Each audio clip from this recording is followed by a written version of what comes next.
So hello guys, this is Aditya Joshi and this video will basically be about do's and don'ts in medical college.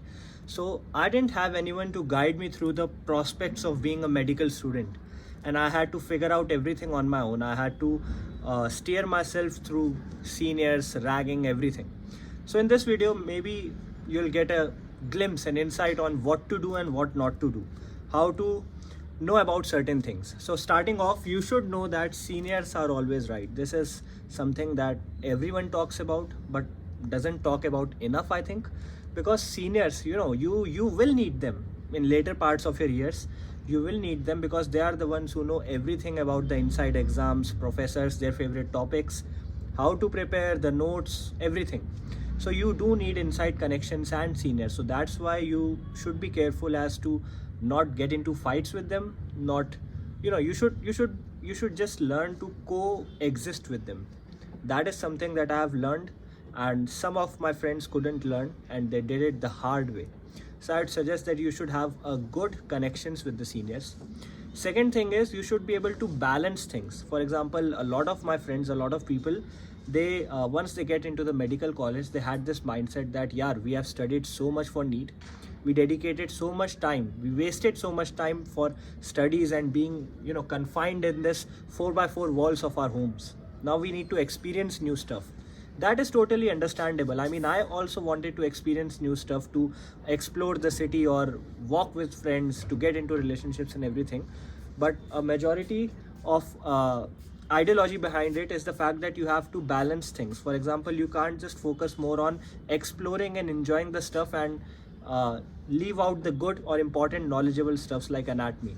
There are three major subjects in MBBS first year: anatomy, biochemistry and physiology. And if you just focus on enjoying the things and not focus on reading these three subjects, then you're gonna have a lot of problem in later, like MBBS third year subjects like surgery. Because if you don't know anatomy, if you don't know the 3D anomalies and how organs are placed and everything about human body, then how can you think about doing well in surgery? That's why these three important topics in first year, anatomy, biochemistry and physiology, are very important, and need to have a strong grasp on these. You don't need to fear them, you don't need to hide from them.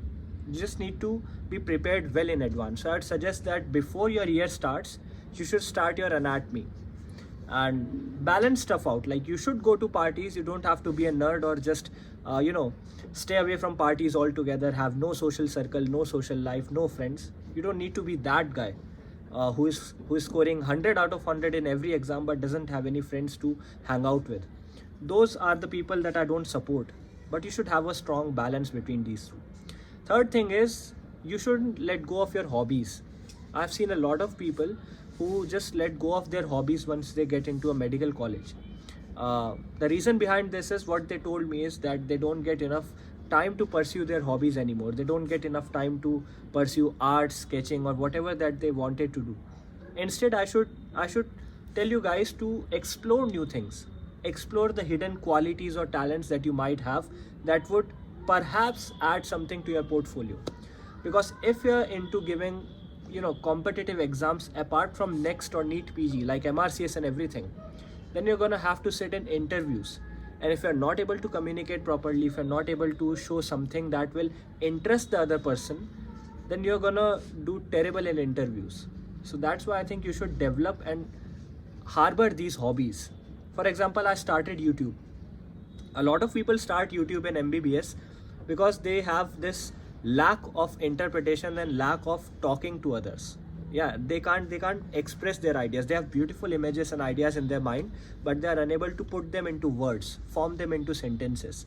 So that's why I think YouTube, or teaching younger students, or teaching neet aspirants for that matter, that can help you a lot in your medical career. Another important thing is, during medical career, during your medical years, MBBS, a lot of people sacrifice their sleep. I've been one of them. Like, if I had an exam the next day, I would do an all-nighter.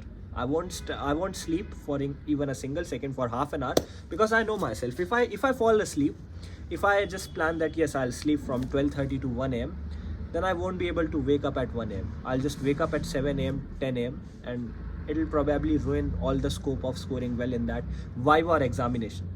But it is through thorough scientific research that I did on my own that you have to have a good amount of sleep before your exams. They help you a lot in your vivas and how your mind contemplates the ideas and knowledge that you have stored.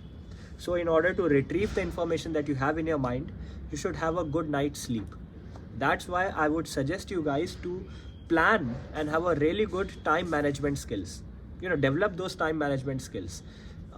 You shouldn't just say that we don't have time or we don't have enough time to sleep. You shouldn't sacrifice sleep. Sleep is important.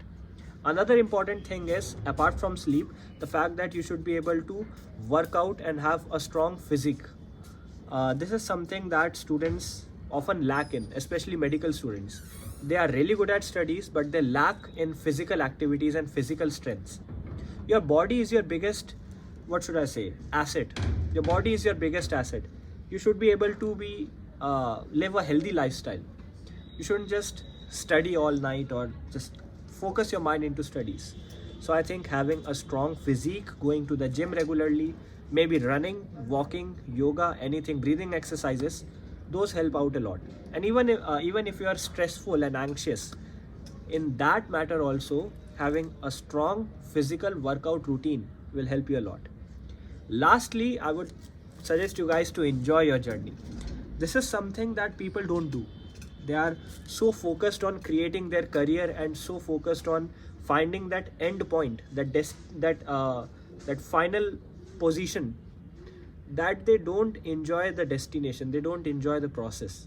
I would like you guys to enjoy the process. If you're going through hell, enjoy it, so that you will be able to tell the story afterwards that yes, I went through all these things so that I could call myself a doctor, I could become a surgeon, neurosurgeon, specialist, super specialist, specialist, whatever you want to become. Lastly, I don't want you guys to have small dreams. A lot of people told me to be realistic, to narrow down my dreams, to narrow down my visions so that I could survive in the real world. But everything seems impossible until it's done. This is a quote that has been stuck into my head for a very long time. So I'd suggest you guys, if you have big dreams, follow them. Work hard. Work harder than everyone. Work hard, party hard. If you're working, then enjoy yourself. You should be able to enjoy this process. And if you're going into a government medical college, if you're finally going to become a doctor, you should be proud of yourself. You're better than everyone because finally you are working hard to earn your dreams. That's all. I think this video helped. Comment if you found this video knowledgeable or helpful. This is something that I wish I could talk to with my seniors or someone who could guide me before I went to medical college. But I hope this video helped. Thank you.